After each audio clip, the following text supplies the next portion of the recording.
Dizem os advogados do Trump, as ordens do ministro Moraes seguem o mesmo padrão de abuso de autoridade. Está escrito aqui, abuso de autoridade. As ações não são ilegais, apenas, mas são um atentado contra os cidadãos americanos e a soberania dos Estados Unidos. Olavo Edu Carvalho, melhor canal de corte do YouTube. Fala pessoal, se você curte o meu conteúdo, saiba que ele só continua porque tem gente que apoia. E você pode fazer o mesmo com um pouco mais de $5 por mês. Simples, entre em www.paulofigueiredoshow.com/apoie e use o cupom da descrição e tá pronto. Desde já, meu obrigado. Seguindo os argumentos elencados, para justificar a alegação deles de que o Alexandre extrapolou a jurisdição dele e começou a perseguir o Rumble em solo americano, eles trazem o caso do nosso querido Alan dos Santos. Vamos ler aqui na página 18. Eles dizem: o dissidente político A, que é o Alan dos Santos, é um comentarista conservador e blogueiro brasileiro radicado nos Estados Unidos. Eles contam a história inteira do Alan. Falam que ele, com o tempo, as reportagens começaram a incomodar o Alexandre. Disseram que o dissidente político veio para os Estados Unidos em 2021 e que depois o Moraes expediu um mandado de prisão contra ele, acusando de crimes de disseminação de desinformação e críticas ao STF. Diz o texto: atividades que nos Estados Unidos são expressamente protegidas pela primeira emenda. Continua: o Alan solicitou o asilo político nos Estados Unidos, onde permanece até hoje. Em março de 2024, os Estados Unidos rejeitaram o pedido de extradição feito pelo Brasil contra o dissidente político A, o Alan, agora um jornalista exilado vivendo em território americano. As autoridades dos Estados Unidos determinaram que as acusações contra ele eram, abre aspas, crimes de opinião, protegidos pela primeira emenda e, portanto, não se qualificavam como delitos passíveis de extradição sob o Tratado de Assistência Mútua Jurídica entre o Brasil e os Estados Unidos, o tal do MLAT. Assim, não havia base legal válida para a extradição. Em fevereiro de 2025, ou seja, agora, o ministro Moraes emitiu ordens de censura sigilosas, ordenando a Rumble que bloqueasse as contas do dissidente político A em um prazo de 2 horas e que não autorizasse a criação de novas contas. Caso não cumprisse, multa, blá blá blá. As ordens de censura também determinaram, abre aspas, a suspensão imediata da transferência de valores provenientes de monetização, serviços de doações, pagamentos de anúncios e assinaturas de apoiadores, além de receitas obtidas por transmissões ao vivo, ou seja, tentaram pegar o dinheiro do Alan, incluindo a restrição ao uso de chaves de transmissão para os canais dos perfis bloqueados. As ordens de censura fazem alegações vagas de zoação, afirmando que o dissidente político A estaria usando as plataformas e provedores de serviços como, abre aspas, escudos protetores para práticas de atividades ilegais, garantindo ao investigado uma cláusula de imunidade criminal para cometer crimes supostamente já indicados pela Polícia Federal. O suposto crime, diz a ação, seria, abre aspas, não demonstrar qualquer restrição em propagar seus discursos criminosos. Porém, as ordens não especificam quais dos seus discursos seriam criminosos. As ordens de censura não se limitam ao público brasileiro, pelo contrário, impõem um banimento global do conteúdo do dissidente político A, independentemente de sua legalidade sob os padrões americanos de liberdade de expressão. As ordens determinam que a Rumble, mesmo sendo uma empresa sediada na Flórida, sem qualquer operação no Brasil, imponha um bloqueio universal às contas-alvo, criando um apagão total de conteúdo, inclusive para usuários nos Estados Unidos. Essa censura extraterritorial exerce um impacto tangível tanto no Rumble sobre o TMTG. E eles explicam quais são os riscos que eu já disse aqui para o Truth Social.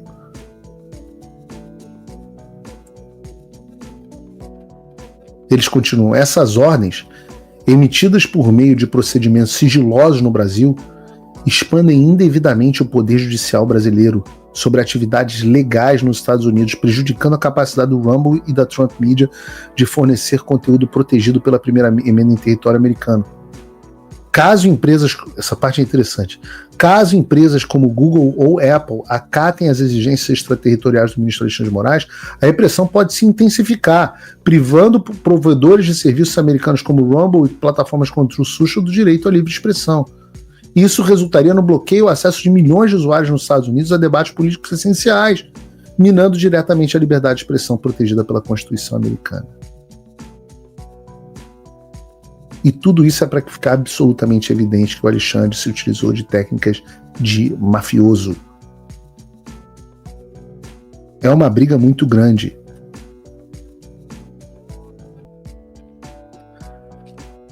Vejam o que é dito na página 22 do processo.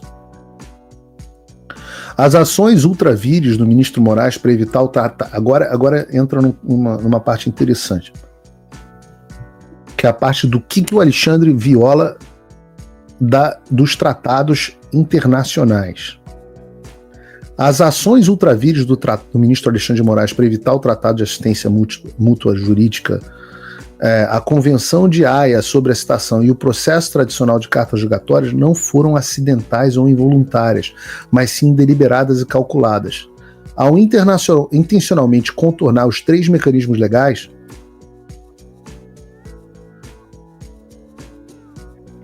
o ministro Moraes demonstrou plena consciência de que suas exigências excessivamente amplas, vagas e extraterritoriais não resistiriam ao escrutínio de qualquer processo legítimo. Os advogados estão dizendo que o Alexandre de Moraes não utilizou os meios jurídicos legais porque ele sabia que estava abusando da sua autoridade. Alô, Senado! Reconhecendo que as suas exigências provavelmente não seriam aceitas sob o rigoroso processo de revisão do MLAT, o ministro Moraes adotou uma estratégia coercitiva para contornar completamente o tratado. Em vez de submeter um pedido formal pelos canais apropriados, ele emitiu ordens forçando a Rumble, uma empresa dos Estados Unidos sem presença ou operações no Brasil, a nomear advogados locais exclusivamente para aceitar notificações de suas ordens de censura, exatamente como ele fez com o X. Essa manobra não apenas viola os requisitos processuais do MLAT, mas também fabrica uma falsa jurisdição por meio de coerção, violando os princípios centrais do tratado e comprometendo a integridade da cooperação jurídica internacional. A palavra coerção descreve bem essa abordagem. A ação que está dizendo, não sou eu não. Por exemplo, quando o X inicialmente desafiou as ordens de censura do Moraes, ele mandou prender os representantes legais da empresa no Brasil. O ministro Moraes ignorou completamente essas salvaguardas, optando por, em vez disso, por uma abordagem unilateral que impôs sua vontade a uma empresa dos Estados Unidos, sem qualquer consideração pelos devidos processos legais ou pela soberania americana. O ministro Moraes desestabiliza esse equilíbrio ao entender uma unilateral e ilegalmente, ao estender, unilateral e ilegalmente a autoridade judicial brasileira para dentro dos Estados Unidos sem o consentimento ou supervisão das autoridades americanas. Essa conduta não apenas de respeito à soberania dos Estados Unidos, mas também estabelece um precedente perigoso, minando a confiança nos processos legais projetados para facilitar a cooperação internacional de maneira legítima e respeitosa. As táticas coercitivas do ministro Moraes, incluindo forçar o Rumble, nome advogado, agravam ainda mais a violação desses mecanismos legais. Suas ações demonstram um esforço calculado para fabricar jurisdição e impor uma legislação brasileira de forma extraterritorial em clara violação dos princípios de conformidade internacional.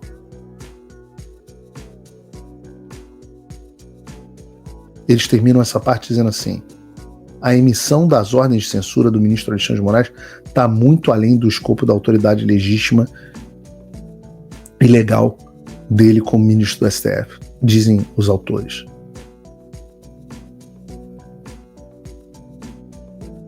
E aí eles voltam, nesse momento, às conversas sobre sanções ao Alexandre. Vejam na página 26. O ministro Alexandre de Moraes adota táticas extrajudiciais que estão em claro conflito com a política pública dos Estados Unidos, conforme estabelecido pela Ordem Executiva 14.203, emitida pelo presidente Donald Trump no início desse mês. Essa ordem executiva se opõe à interferência judicial estrangeira, que busca impor jurisdição sobre entidades americanas sem o devido consentimento. Ao coagir o Rumble a nomear advogados no Brasil e ameaçá-la com penalidades caso não cumpra suas ordens, o ministro Moraes reproduz o mesmo tipo de conduta extraterritorial condenada pelo Executive Order 14.203. Além disso, as suas ordens buscam um contorno tanto da decisão anterior do governo dos Estados Unidos, quanto os freios e contrapesos estabelecidos pelo MLAT e outros mecanismos internacionais, ameaçando a soberania das leis americanas e prejudicando a cooperação internacional. Ação que está dizendo não sou eu agora. Prestem atenção nessas aspas. Os paralelos entre as ações do Tribunal Penal Internacional condenadas pela Executive Order 14.203 e a conduta do ministro são notáveis. Ambos envolvem atores judiciais estrangeiros tentando impor jurisdição extraterritorial sobre indivíduos e entidades além do seu alcance legítimo e sem consentimento dos Estados Unidos. Assim como o EO 14.203 classifica as investigações e mandados de prisão do TPI contra cidadãos americanos como ilegítimos e uma ameaça à soberania, as ordens de censura do ministro Moraes tentam impor leis brasileiras de censura sobre empresas sediadas nos Estados Unidos, violando a liberdade de expressão protegida constitucionalmente e ultrapassando os limites da autoridade judicial legítima. Prestem atenção. Eu já expliquei que essa ordem executiva é a mesma que gerou sanções do Trump ao pessoal do Tribunal Penal Internacional. O que os advogados do Trump estão dizendo aqui na Corte Federal é que as ações do ministro Alexandre de Moraes são análogas. Nas palavras deles, atenção, senadores, pelo amor de Deus, dizem os advogados do Trump, as ordens do ministro Moraes seguem o mesmo padrão de abuso de autoridade. Está escrito aqui, abuso de autoridade. Abre 2 pontos. Ao mirar empresas sediadas nos Estados Unidos, como a Rumble e a Trump Media, suas ordens exigem remoção de conteúdo legalmente protegido, conteúdo que não viola as leis dos Estados Unidos. Assim como as ações do TPI descritas na EO 14203, as ações do ministro Moraes desconsideram a soberania dos Estados Unidos ao contornar os canais legais apropriados para citação e execução de tais ordens. Ele impõe unilateralmente decisões judiciais estrangeiras a empresas e atividades americanas que operam em plena conformidade com a lei dos Estados Unidos. A EO 14203 enfatiza que o abuso judicial estrangeiro não é apenas uma questão processual, mas uma ameaça substancial aos Estados Unidos. Ao tentar impor lei de censura estrangeira a uma empresa americana, as ações do ministro refletem os esforços do TPI para processar cidadãos dos Estados Unidos por condutas que ocorrem fora da sua jurisdição. Alexandre, você está compreendendo que existe agora em um Tribunal Federal americano a discussão de que suas ações se encaixam perfeitamente no contexto da ordem executiva 14203 emitida pelo Trump contra o juiz do Tribunal Penal Internacional? Está aí escrito. As ações não são ilegais, apenas, mas são um atentado contra os cidadãos americanos e a soberania dos Estados Unidos. Se você, como eu, está dormindo mais tranquilo agora que o Trump voltou à presidência, ótimo. Mas e o Brasil? Nosso país continua no buraco. A volta do Trump nos dá esperança, mas as coisas não vão se resolver sozinhas. Vai ser preciso muito trabalho, meu e seu. E não adianta xingar muito nas redes sociais achando que isso resolve alguma coisa. Não tem salvador da pátria, não tem um político que vai resolver por você. A responsabilidade é sua. Eu larguei tudo para me dedicar a isso. E você? Como você pode ajudar sem abandonar as suas obrigações? Simples. Apoie quem está na linha de frente. Sem isso, esse trabalho simplesmente não continua. Acesse www.paulofigueiredoshow.com/apoie e com a partir de $5 por mês, garanta que isso siga em frente. Se puder ir além, torne-se meu patrono Gold e participe do meu grupo privado e ajude a definir as minhas próximas pautas. A diferença entre vencer e perder está na ação. Durma tranquilo, sabendo que você fez a sua parte. Faça o tal do triplo C. Curta, comenta, porque a integração do chat ajuda muito, e compartilhe. Você pode fazer essas 3 coisas que ajudam o algoritmo a aparecer. Mas eu não estou brincando não, pessoal. Dá uma paradinha agora de 1 segundo e clica no joinha, porque às vezes a pessoa já está acostumada a ouvir isso. Não. É importante que você faça isso, porque se você não fizer, inclusive atrapalha o vídeo. Parece que o vídeo é menos relevante.